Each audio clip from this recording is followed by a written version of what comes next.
Hello good morning. मैं चंदन कुमार आपका अपने यूट्यूब चैनल पे स्वागत करता हूं। आपका अपना यूट्यूब चैनल सरताज कोचिंग गाजीपुर, ठीक है। और आज हम लोग अंग्रेजी के तथ्यों को पढ़ेंगे, उन चीज़ों को पढ़ेंगे जो आप लोगों ने बहुत बार पढ़ चुका है। बस उसमें छोटी छोटी चीज़ जो इनोवेशन के साथ हम सीख पाएंगे, जहाँ से क्वेश्चन हम लोग क्लिक करते हैं। तो जैसे कहने का मतलब कि मैंने क्या बताया कि आपको वो चीज़ें वही हैं, बस पढ़ने का ढंग नया होगा, ठीक है।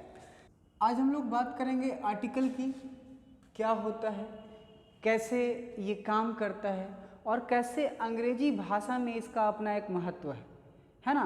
जनरली साधारण तौर पे लोग क्या समझते हैं कि ए और एन और द ये हो गया, लेकिन इसका मतलब क्या है आप समझ पाएंगे कि एक द के होने और ना होने से, एक द के होने और ना होने से एक सेंटेंस में पूरा फर्क पड़ जाता है, ठीक है। तो आज हम लोग इसके बेसिक चीज़ को क्लियर करेंगे, छोटी छोटी चीज़ों को, ठीक है।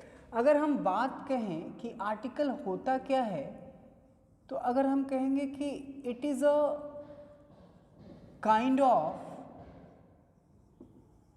डिटर्मिनर, बात को समझेंगे। क्योंकि अगर ये केवल लिख दिया जाए कि ये डेफिनेशन है कि आपका आर्टिकल होता क्या है, आर्टिकल का मतलब बच्चे जय हिंद जय भारत क्या बोलते हैं कि ए एंड द हो गया, लेकिन इस चीज़ को आपको समझना होगा, ठीक है। धीरे धीरे और इसको क्लियर करना होगा कि आर्टिकल क्या होता है। ये डिटरमिनर का ही एक पार्ट है, ठीक है। डिटरमिनर के अंतर्गत एडजेक्टिव्स भी आ जाते हैं, बहुत सारी चीज़ें आती हैं। तो सबसे पहला चीज़ कि ये डिटरमिनर होता क्या है और किसके लिए आता है, तो ये बहुत ही आसानी से इसको समझना है।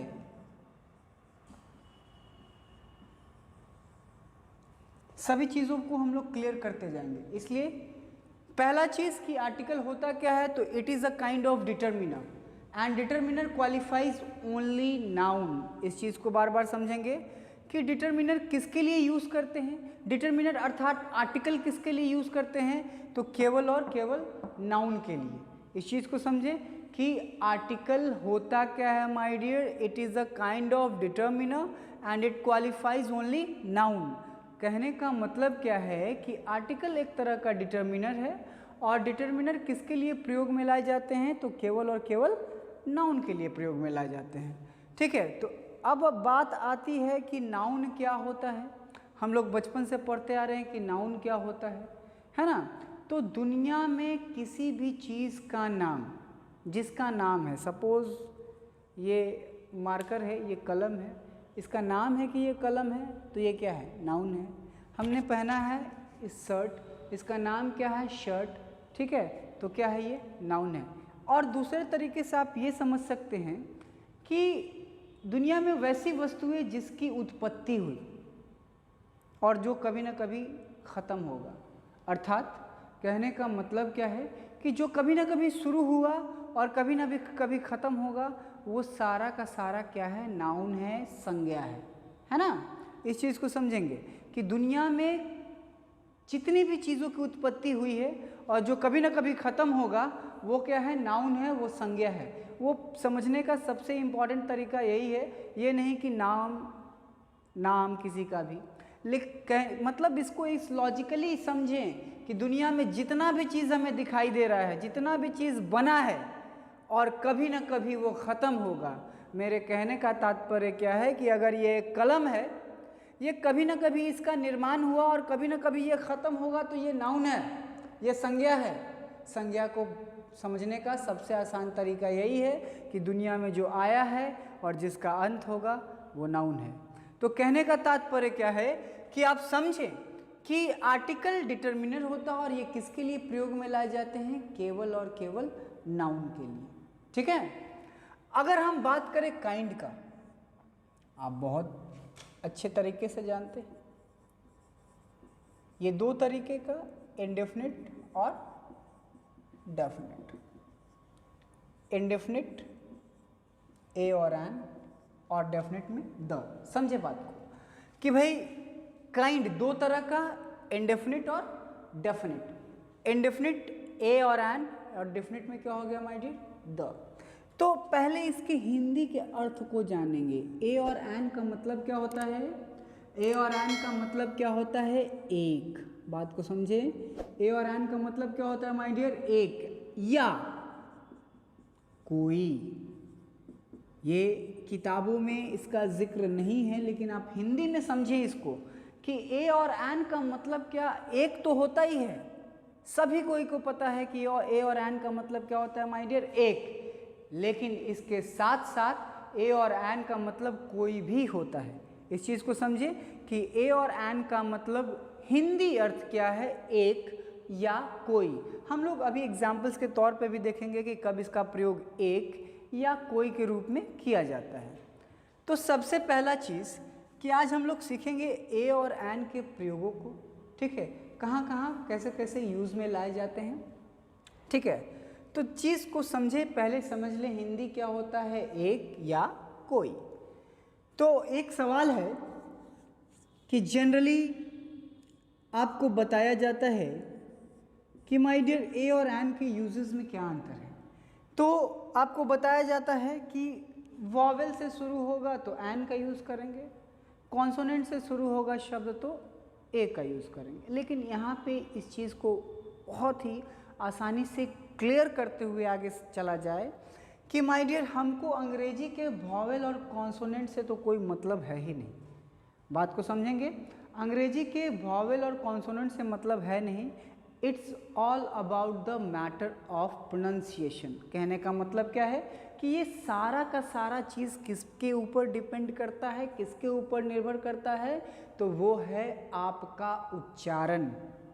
और जहाँ तक और जब उच्चारण की बात आती है, जब उच्चारण की बात आती है तो इस चीज़ को समझ लें कि भाई उच्चारण, प्रोनाउंसिएशन, थोड़ा सा हम लोग इसका जिक्र करेंगे अभी कि अंग्रेजी भाषा में उच्चारण किसके ऊपर निर्भर करता है। ठीक है, पहले तो आप समझ लें कि हिंदी में कहने का तात्पर्य क्या है कि अंग्रेजी के वॉवेल और कॉन्सोनेंट से मतलब नहीं है, हिंदी के स्वर और व्यंजन से मतलब है। अगर हम हिंदी भाषा की बात करें, अगर हम हिंदी भाषा की बात करें तो अ से लेके अह तक क्या होता है माय डियर? स्वर। और अगर हम क से लेके ज्ञ तक बात करें तो इसका नाम क्या है? व्यंजन। ये सबको पता है। क्यों ये पता होना चाहिए? क्योंकि हमें अंग्रेजी के वॉवेल और कॉन्सोनेंट से मतलब नहीं है आर्टिकल के यूज़ के लिए, बल्कि हमें मतलब किससे है? हिंदी के स्वर और व्यंजन से। और जैसा कि आपको पता है कि अ से लेके अ तक क्या होता है? स्वर। क से लेके ज्ञ तक क्या होता है? व्यंजन। ठीक है, तो यहीं पे हम लोग थोड़ा सा जिक्र करेंगे। बस इसको उतना डीप में नहीं जाना है, बस इसको समझना है कि ये भी एक चीज़ होता है। ठीक है, जिससे ये आपका चैप्टर रिलेट करता है, यानी कि संबंध रखता है, रेलेवेंट है। अगर इसके बारे में अच्छी से जानकारी हो जाए तो आप लोगों को अंग्रेजी का सही सही उच्चारण भी आ जाएगा। ठीक है, तो हम लोग बात करते हैं फोनेटिक्स की। तो फोनेटिक्स है क्या? अगर हम फोनेटिक्स की बात करें तो फोनेटिक्स के बारे में कहा जाता है, ठीक है, how to pronounce the word. It means phonetics है क्या कि phonetics is a scientific study of pronunciation, कि अगर हम ऐसा उच्चारण करते हैं तो इसके पीछे रीज़न क्या है। कहने का तात्पर्य क्या है कि अगर ऐसा होता है तो क्यों होता है, इस चीज़ को समझना है। If it happens then why does it happen. तो अगर हम बात करें फोनेटिक्स की तो according to phonetics there are 12 vowels. और हिंदी में कितना वॉवेल्स? बात को समझेंगे, हिंदी भाषा में भी 12 और फोनेटिक्स भी क्या कर रहा है कि अंग्रेजी भाषा में भी क्या? 12। ठीक है, 8 डिफ्टोंग्स होता है। डिफ्टोंग्स कहने का तात्पर्य क्या है कि 2 वॉवेल मिलके एक डिफ्टोंग्स बनते हैं। और 24 कॉन्सोनेंट होते हैं। क्या होते हैं? 24 कॉन्सोनेंट होते हैं। तो इस चीज़ को समझें कि क्या कैसे होता है। एक बार मैं फिर से रिपीट करना चाहूँगा, अभी हम लोग किसके बारे में देख रहे हैं? तो केवल और केवल इंडेफिनिट आर्टिकल ए और एन के बारे में। और ए और एन का हिंदी क्या होता है, एक या कोई, ठीक है। और ए और एन का यूज़ करने के लिए हमें अंग्रेजी के वॉवेल कॉन्सोनेंट से मतलब नहीं है, बल्कि किससे मतलब है, हिंदी के स्वर और व्यंजन से। तो वहीं पे हम लोग इसका थोड़ा सा जिक्र किए कि phonetics is a scientific study of pronunciation, कि how to pronounce the word. इसमें कोई लेटर्स नहीं होते हैं, इसमें साइन और सिंबल होता है। जैसे कि ये है आपका छोटी और ये क्या है, बड़ी। बात को समझे, ये छोटी है लिख भी दिया, और ये क्या है, बड़ी है। अर्थात फोनेटिक्स में लिखना हो तो छोटी ई को हम लोग ऐसे लिखेंगे और बड़ी ई को हम लोग ऐसे लिखेंगे। तो फोनेटिक्स में ट्रांसक्रिप्शन किया जाए तो इस चीज़ को हम लोग ऐसे लिखते हैं और इस चीज़ को हम लोग ऐसे लिखते हैं, ठीक है। तो उच्चारण से रिलेट करता है। छोटी ई का मतलब क्या हुआ कि हमें उस पर स्ट्रेस नहीं देना है, आसानी से बोल के निकल जाना है। जैसे किंग, हमें ऐसा नहीं, कभी आपने सुना होगा कि ही इज़ अ किंग, ठीक है, he is a king, simple. लेकिन जब बात आती है बड़ी की तो उसका उच्चारण स्ट्रेस के ओवर करना चाहिए। जैसे आई डोंट लाइक क्रीम, नहीं, आई डोंट लाइक क्रीम, ईम, क्रीम, इस चीज़ को समझे।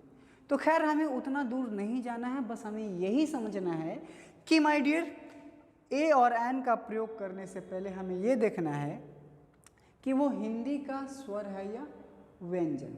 इस चीज़ को क्लियर करें कि वो हिंदी भाषा का स्वर है या व्यंजन है। हिंदी भाषा का अगर स्वर है तो एन और व्यंजन है तो अ। अंग्रेजी के वॉवेल और कॉन्सोनेंट से हमें कोई मतलब नहीं है। तो देखते हैं कि अब लॉजिक के बेस्ड पढ़ाई होगी, क्योंकि अब आपको ये समझ में आ गया है कि ए और एन का यूज़ कहाँ करेंगे, लेकिन उसके बावजूद भी आप गलतियाँ करते हैं और गलतियाँ करेंगे। जैसे देखें, अगर हम कहें, लिख दिया हमने बोर्ड पे, लिख दिया भाई कि ब्लू ऑयल, नीला तेल, ठीक है। नीला तेल से पहले दो चार शब्द लिख देते हैं। जैसे हम लिख देते हैं यूनिक, ठीक है। जैसे लिख देते हैं येलो फ्लावर्स। ये तीन चीज़ें हैं हमारे पास, बात को समझे, ये तीन चीज़ें हैं हमारे पास, ब्लू ऑयल है ना, यूनिक और येलो फ्लावर्स। तो हम लोग बात किसकी कर रहे हैं, ए और एन का, और हम लोग यही डिस्कस करेंगे कि इन तीनों में कहाँ ए होगा, कहाँ एन होगा, एग्जैक्टली।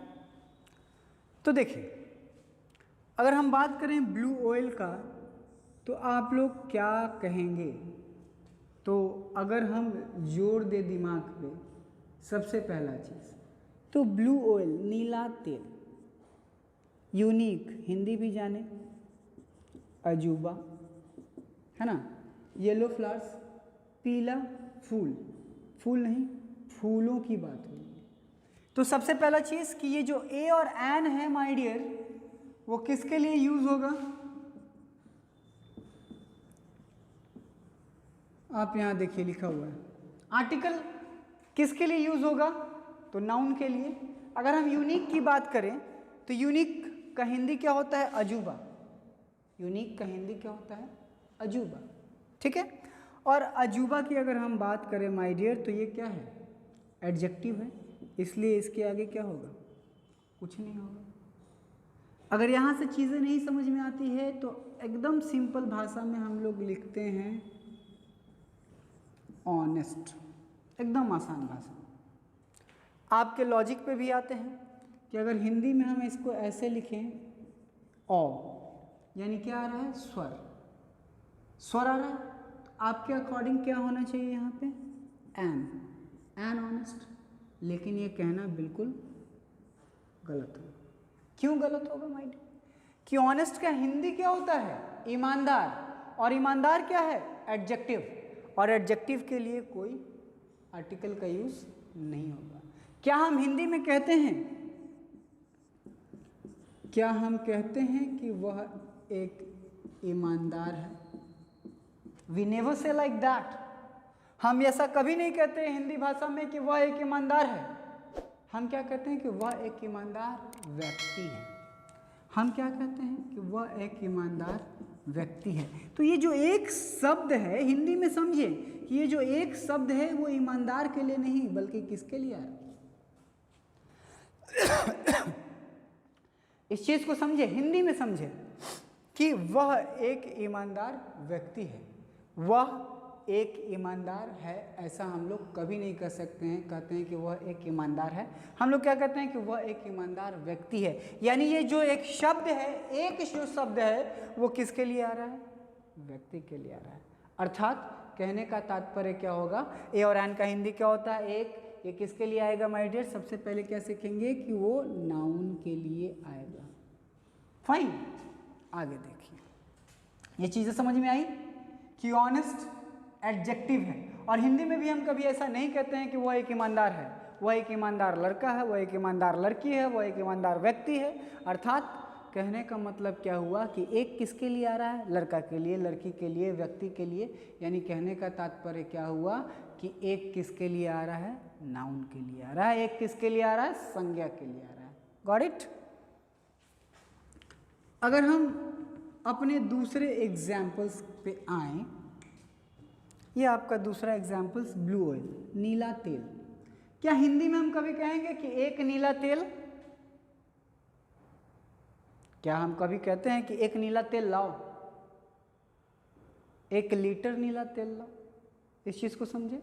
तो एक नीला तेल यानी कहने का मतलब क्या है? नाउन तो होना चाहिए, और नाउन में भी कैसा नाउन होना चाहिए? काउंटेबल, जिसको हम लोग गिन सकते हैं। उसी के लिए हम लोग आर्टिकल का यूज करेंगे।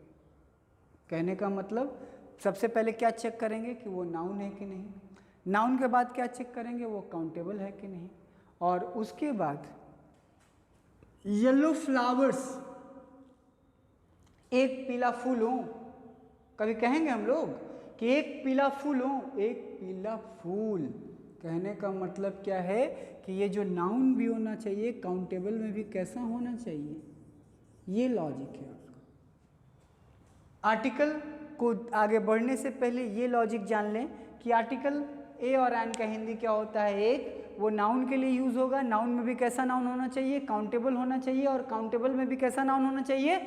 सिंगुलर काउंटेबल नाउन होना चाहिए। तभी हम लोग आर्टिकल का यूज कर पाएंगे ए और एन। और चौथा चीज जो हम लोग, आप लोग सब कुछ चेक करते हैं, साउंड, जिसकी अभी हम लोग पहले चर्चा कर चुके हैं। साउंड दो तरह का, वॉवेल और कॉन्सोनेंट।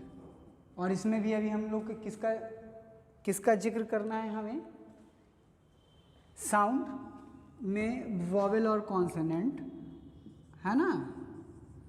और कौन से वॉवेल और कॉन्सोनेंट का मतलब है माय डियर? हिंदी भाषा का, हिंदी का।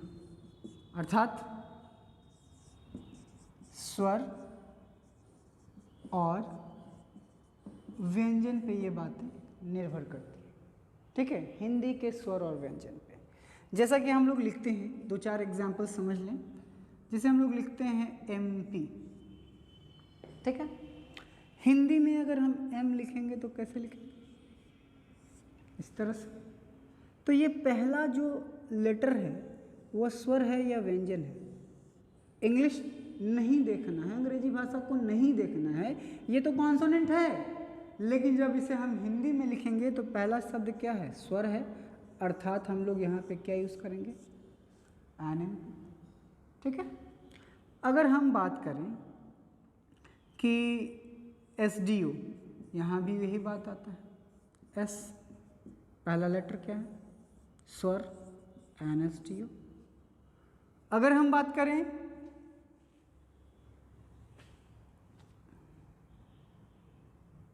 यूनिक, तो इसके पहले क्या यूज करेंगे? यूनिक को पहले लिखेंगे हिंदी में, तो ये क्या है? व्यंजन है। ये क्या है? व्यंजन है। तो बहुत सारे बच्चे जल्दी से बोल देंगे क्या कि अयूनिक, ए यूनिक। कहना गलत होगा, क्योंकि यूनिक एडजेक्टिव है। और आपने क्या पढ़ा है कि आर्टिकल किसके लिए यूज होगा? नाउन के लिए। यूनिक पर्सन होता तब हम लोग क्या यूज करते हैं? अयूनिक। इस चीज़ को हमेशा माइंड में रखना है माय डियर कि आर्टिकल ए और एन का यूज़ किसके लिए करेंगे, नाउन के लिए, और नाउन में भी कैसा होना चाहिए, सिंगुलर, और सिंगुलर में भी कैसा होना चाहिए, काउंटेबल। अर्थात एक लाइन में आप क्या कर सकते हैं कि सिंगुलर काउंटेबल नाउन के लिए ए और एन का यूज़ करेंगे। ठीक है, ये तो सारी बातें किसके लिए थी कि ए और एन का मतलब क्या होता है, एक। लेकिन मैंने यहाँ क्या लिख दिया कि ए और एन का मतलब कोई भी होता है। ठीक है, ए और एन का मतलब कोई भी होता है, इस चीज़ को भी समझे, क्योंकि कभी कभी आपको ऐसा लिखा हुआ मिलेगा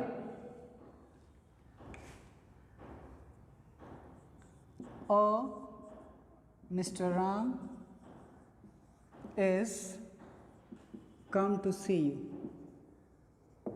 ध्यान दें, अगर ऐसा लिखा हुआ कहीं मिलता है कि mister Ram is come to see you, तो इस लाइन का हिंदी क्या होगा, क्योंकि हम लोग कैसे लोग हैं, हिंदी भाषी लोग हैं, हम लोग हिंदी भाषी लोग हैं, और हम लोग किसी भी चीज़ का, जैसे अंग्रेजी सीखना हो, फ्रेंच सीखना हो, जापानीज सीखना हो, ठीक है, तो हम लोग अनुवाद करके ही सीखते हैं।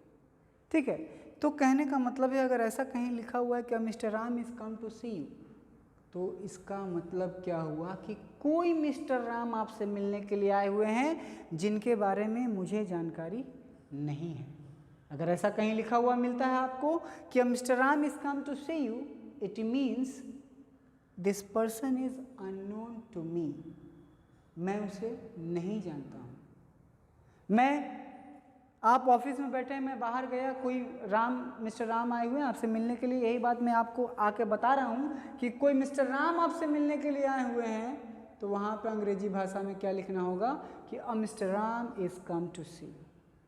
Is that clear? यानी कहने का तात्पर्य क्या है कि इंडेफिनिट आर्टिकल ए और एन, इंडेफिनिट आर्टिकल ए और एन का प्रयोग हम लोग किसके लिए करेंगे, केवल और केवल नाउन के लिए। नाउन में भी कैसा नाउन होना चाहिए, काउंटेबल, और काउंटेबल में भी कैसा होना चाहिए, सिंगुलर काउंटेबल नाउन। तो ये बातें हैं किसके लिए, ए और एन, यानी कि इंडेफिनिट आर्टिकल के लिए। जो हमारा अगला सेक्शन होगा, अगला वीडियो होगा, उसमें आप लोग देखेंगे कि डेफिनिट आर्टिकल का प्रयोग हम लोग कहाँ कहाँ करते हैं, और डेफिनिट आर्टिकल के प्रयोग से कितने हिंदी के सेंटेंस के अर्थ बदल जाएंगे। मेरे कहने का तात्पर्य क्या है कि अगर कहीं द लगा हुआ है तो उस सेंटेंस का मतलब ही बदल जाएगा, द नहीं लगा हुआ है उस सेंटेंस का मतलब बदल जाएगा। यानी केवल यूजेस को नहीं देखना है। अंग्रेजी क्या है, अंग्रेजी एक भाषा है, ठीक है, इंग्लिश इज़ अ लैंग्वेज, और उस अंग्रेजी भाषा में हर एक चीज़ का, जितने भी पार्ट्स ऑफ स्पीच हैं, जितने भी चैप्टर्स आते हैं, उन सब का अलग अलग महत्व है। ठीक है, तो ये छोटा सा इंट्रोडक्शन है आर्टिकल का, जिससे आप इन चीज़ों को बना पाएँ, क्योंकि सब कुछ डिपेंड करता है यहाँ पे प्रोनाउंसिएशन पे। और प्रोनाउंसिएशन के लिए आप लोग को क्या बताया गया कि केवल और केवल हिंदी के स्वर और व्यंजन पे हम लोग को बात करनी है, ना कि अंग्रेजी के वॉवेल और कॉन्सोनेंट। ठीक है, ठीक है, चलिए मिलते हैं हम लोग अगले सेक्शन में, जहां हम लोग देखेंगे कि डेफिनेट आर्टिकल के बारे में, डेफिनेट आर्टिकल के तथ्यों के बारे में, जहां आपको फैक्ट्स समझ में आएंगे। चलिए, धन्यवाद।